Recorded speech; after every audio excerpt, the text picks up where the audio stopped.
It's time now for Ask the Doctor. You can call in to our phone lines at 334-420-9732 to ask your medical question to Dr. Brian Sellers. Dr. Sellers is joining us by Zoom this morning. Dr. Sellers, thanks for joining us. For having me. You are a vascular surgeon. Talk a little bit about what you do and what kind of patients you see. So we deal mostly with plaque buildup in the arteries and the extremities and in the abdomen and chest. So we deal with blockages in the carotid arteries, which can put you at higher risk for a stroke.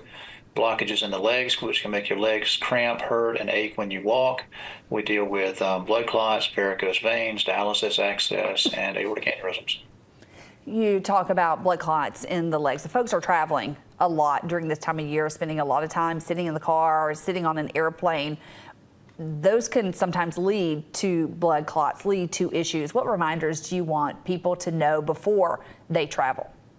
Sure. So that's a very typical question we get on our board exams, is the traveler that's been on a plane for several hours and then has leg pain at the end of the flight. So, prolonged sitting or immobility can predispose you to clots in the legs.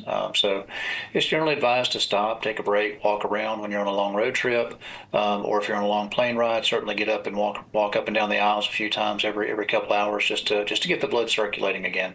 And if after a long trip you have some calf pain or discomfort, you probably need to have somebody check you and get an ultrasound, make sure you haven't formed a clot.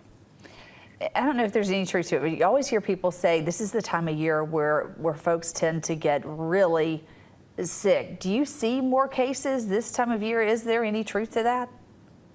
Well, it's hard to say. We do tend to get.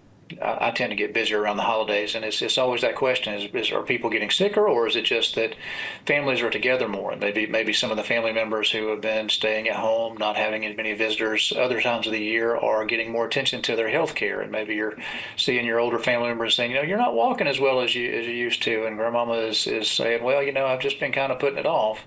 And so there's more family togetherness, and I think there's more awareness because sometimes people are hesitant to let anybody know they're having problems or they're in decline, especially when they're elderly and they're kind of expecting a decline anyway.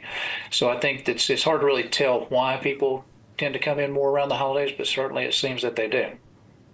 What advice do you have for people to try to stay healthy this time of year? Sure. So the recommendations we make for everybody really year round, but certainly around the holidays, we really enjoy the good holiday food that's not all that healthy for us. Try to eat in moderation. And in general, you want to make good healthy lifestyle choices, a good healthy diet, high fiber, low fat diet, exercise as much as you can. Make sure you take your medicines, take good care of your other health issues, and that's really about the best you can do. You mentioned that food we like to indulge in. Bad eating habits can lead to a lot of issues that you see there in your office. Can we make small changes that make a big difference over time? Sure. So I was born and raised in Alabama. I grew up in a little town called Skipperville, which is right outside of Ozark. Went to a very small county school. I grew up, with good country food. The fatty stuff that tastes good. That's probably not the healthiest thing for us. And when you're raised that way, you want to eat the stuff you're used to. But the truth is, it's not all that healthy for us. And in the southeastern part of the U.S. Plaque buildup in the arteries, arterial disease, heart disease, disease in the legs. It's epidemic. It has to do with our poor diet. It has to do with our diabetes, which is often poorly controlled, our lack of exercise, our obesity rates. All those things combine to cause some really bad health outcomes. And those are ingrained in a lot of us as far as the way we were raised to live our lives, and so they're hard to deal with. But if we don't make those changes, the consequences to our health are severe. And one of the things that we really struggle with in my practice specifically is amputations and limb loss. And I hate to be so blunt and say it this way, but all of the vascular surgeons in town, I know all of them very well, and we do a lot of amputations here in not only Montgomery but in Alabama. It's really a bad consequence of what we do, how we live our lives, and our health status here. So I really wish people could find it within themselves to start making at least small changes, start trying to make it better, and then the outcomes could change. But it's going to take a lot of effort on the individual level. All right, let's go to the phone lines now. We have a caller. We have Barbara in Wetumpka. Barbara, what is your question for Dr. Sellers? Yes, sir. Well, my name's Barbia. Hey, Miss Barbara. Hello? Can you hear me? Yes.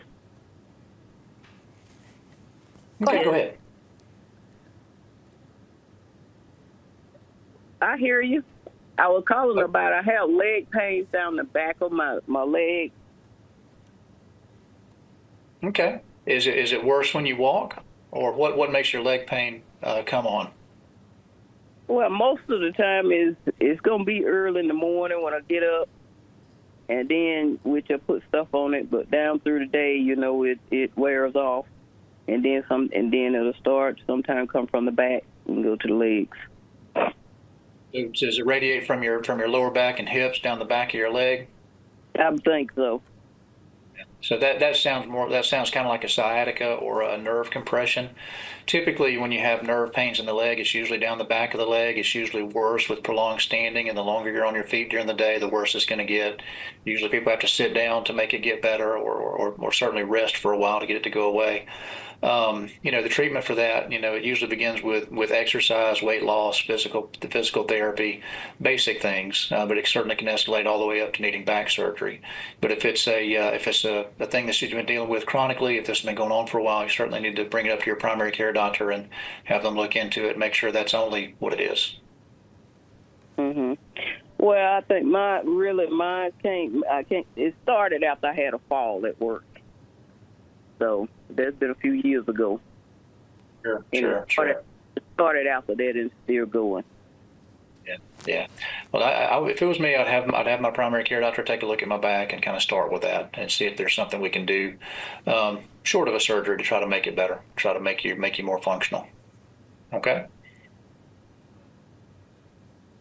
Barbara, we hope you get some relief. Thank you for calling. Keep those calls coming. We'll have more from Dr. Sellers after your forecast.